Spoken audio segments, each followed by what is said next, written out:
My sister's voice still echoes in my mind. If you don't like living here, find your own place. The irony? I already had. What she didn't know was that I'd been secretly saving for 3 years, building a $250,000 escape fund while paying for the very roof she was kicking me out from under. Her shock when she discovered the truth? Absolutely priceless. If you've ever fantasized about the perfect moment of vindication, smash that subscribe button right now. Hit like if you're ready for a story where patience becomes the ultimate weapon, and justice isn't just served, it's masterfully orchestrated. Trust me, you're going to want to stick around for this one. 4 years ago, I thought I understood what sanctuary meant. It was the weight of your own key in your pocket, the luxury of closing a door and knowing the world stayed on the other side. My studio apartment wasn't much. A converted warehouse space with industrial windows that rattled when trucks passed. But every morning, golden light would cascade across my workspace, and I'd feel this deep sense of ownership. This sense of peace. I was doing well for myself. Software development contracts kept rolling in, each project more lucrative than the last. My life had rhythm, morning coffee, afternoon coding sessions, evening walks along the harbor. Simple, stable, mine. Then everything shattered with a single phone call. "Sophie, honey, we need to talk." Mom's voice carried that particular tremor that makes your stomach drop before your brain even processes the words. By evening, I was sitting in their familiar kitchen, the same one where I'd done homework battles and celebrated birthday mornings.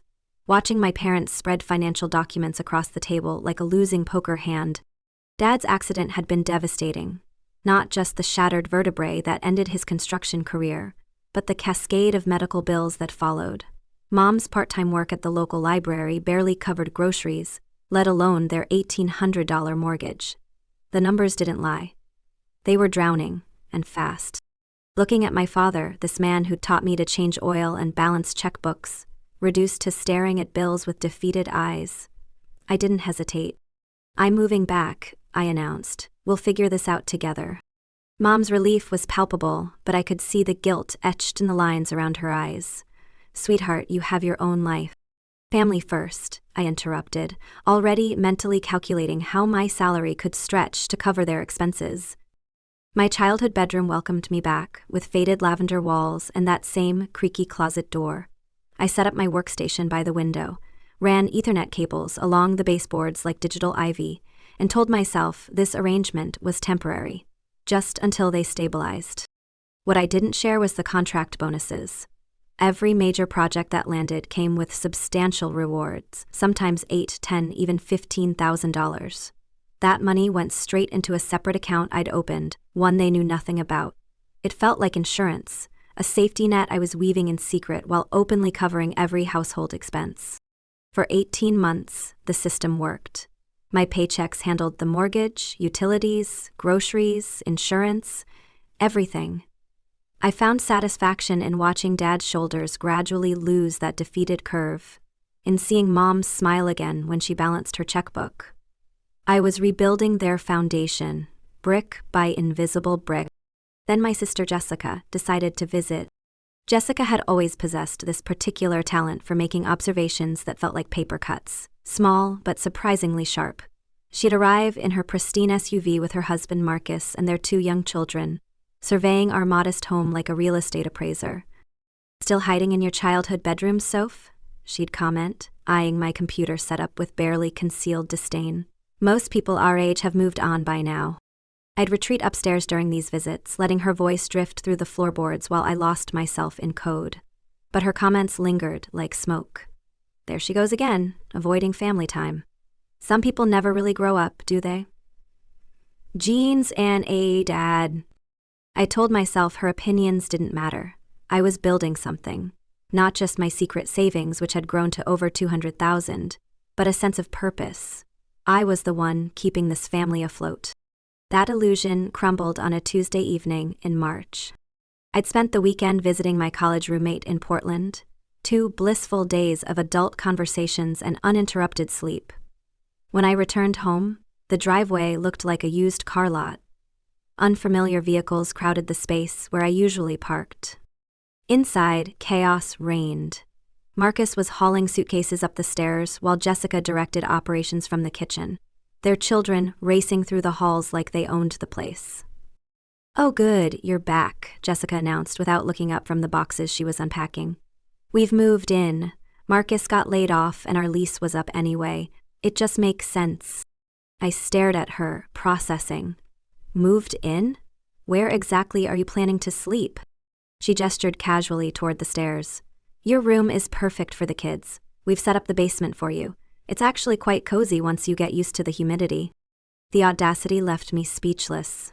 "Jessica, I live here. I pay the mortgage." Her laugh was sharp, dismissive. "You contribute to family expenses. That doesn't make you the homeowner. Besides, the children need space to play and grow. Surely you understand that their needs come first?" That's when I realized. She didn't know. None of them knew the extent of my financial contributions or what I'd been building in that secret account. They saw me as the spinster daughter who'd never launched, not the foundation keeping their entire world stable. From that moment, my existence became a war of attrition. Work calls interrupted by screaming matches over toys. My Ethernet cable was severed by accidental scissors. Jessica's smirk when I discovered it. "Kids will be kids, Sophie. Maybe invest in a door lock if you can't handle a little family chaos." When I brought my parents the destroyed cable, hoping for some support, Dad just sighed. "It's just a cable, honey. These things happen in a house full of children." I realized then that I'd become invisible in my own salvation story. The foundation I'd built was being taken for granted, my sacrifices dismissed as mere contributions. 3 weeks later, I landed the contract that changed everything. A major tech firm wanted a complete system overhaul. 6 months of work with a $60,000 completion bonus. Combined with my existing savings, I'd have nearly $300,000. Enough for a serious down payment and a fresh start. I spent that evening scrolling through real estate listings, daydreaming about space and silence and my own front door key. By morning, I'd found it. A converted loft in the Arts District, all exposed brick and soaring windows, with a dedicated office space and a view of the city skyline. When my boss announced I'd been selected for a 3-week conference in Seattle, a career-making opportunity, I saw my chance. I told my family I'd be away on business, packed a minimal bag, and left without fanfare. Seattle was revelatory.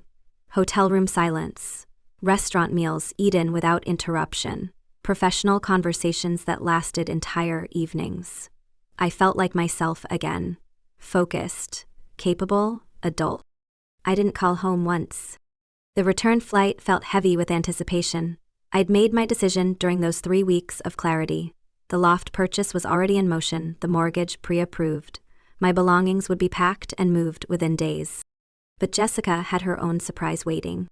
I pulled into the driveway to find my life scattered across the front lawn like a garage sale.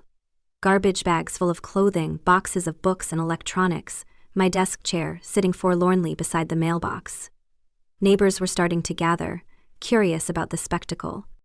Jessica appeared in the doorway, arms crossed, wearing that satisfied smile I'd grown to despise. "About time you got back. We've been waiting to talk to you." "What is this?" I gestured at my belongings. "A reality check." Her voice carried the tone of someone explaining something obvious to a child. "The kids needed a proper playroom, so we converted your space. The basement's all set up for you. New paint, better lighting. You'll actually love it once you adjust." Marcus appeared beside her, nodding along like a bobblehead. "It's really quite nice down there. More privacy, you know?" I looked at these people, my family, who had so thoroughly misunderstood our relationship that they'd literally put my life on the curb. The irony was so perfect it almost made me laugh. "You're absolutely right," I said, my voice steady and calm. "I should find my own place." Jessica's smile faltered slightly. She'd been preparing for tears, for begging, for the dramatic confrontation she could later recount as justified tough love. "Well, good.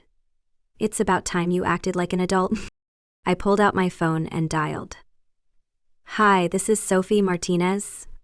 Yes, I'd like to schedule the movers for this evening, the full-service package." The confusion on their faces was beautiful. Within 4 hours, professional movers were loading my scattered belongings into a truck. I supervised calmly, directing them with the efficiency of someone who'd already mentally mapped out where everything would go in their new space. "Sophie!"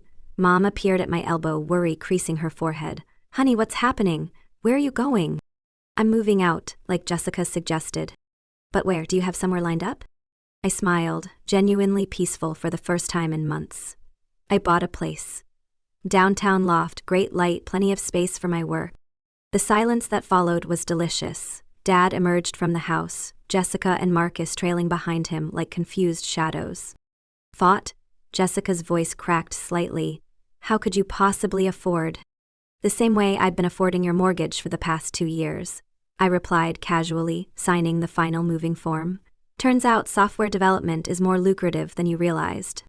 The truck pulled away, taking my old life with it.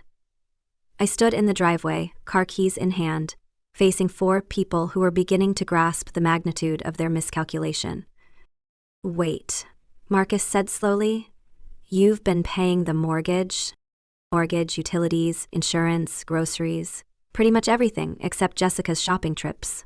I opened my car door, ready to drive toward my new life. "But don't worry. I'm sure you've got it all figured out now that you have the whole house to yourselves." The drive to my new loft felt like ascending from underwater. Every mile between me and that house restored another piece of my identity I hadn't realized was suffocating. My phone began buzzing before I'd even signed the final paperwork. Text after text, call after call, each message more frantic than the last. "Sophie, we need to talk. There's been a misunderstanding." "Mom, you can't just abandon family like this." "Jessica, the mortgage payment is due in 3 days. Dad." I turned off my phone and spent my first evening in my new home in complete silence. No children screaming, no television blaring, no Jessica's voice cutting through walls like a rusty blade. Just me, a takeout container of Thai food, and the city lights painting patterns across my brick walls. The next morning, I blocked their numbers and canceled every automatic payment I'd set up. The mortgage, the utilities, the insurance policies, all of it stopped with a few clicks. 2 years of financial responsibility erased as efficiently as they'd erased my presence from that house. A week later, I received a certified letter from a family attorney Jessica had somehow scraped together money to hire. They were demanding I resume payments, claiming I had a moral obligation to continue supporting the household I'd abandoned. I forwarded the letter to my own attorney, along with copies of every payment I'd made, every contract I'd signed, every piece of documentation proving I'd been a tenant, not an owner. The legal response was swift and decisive. I owed them nothing.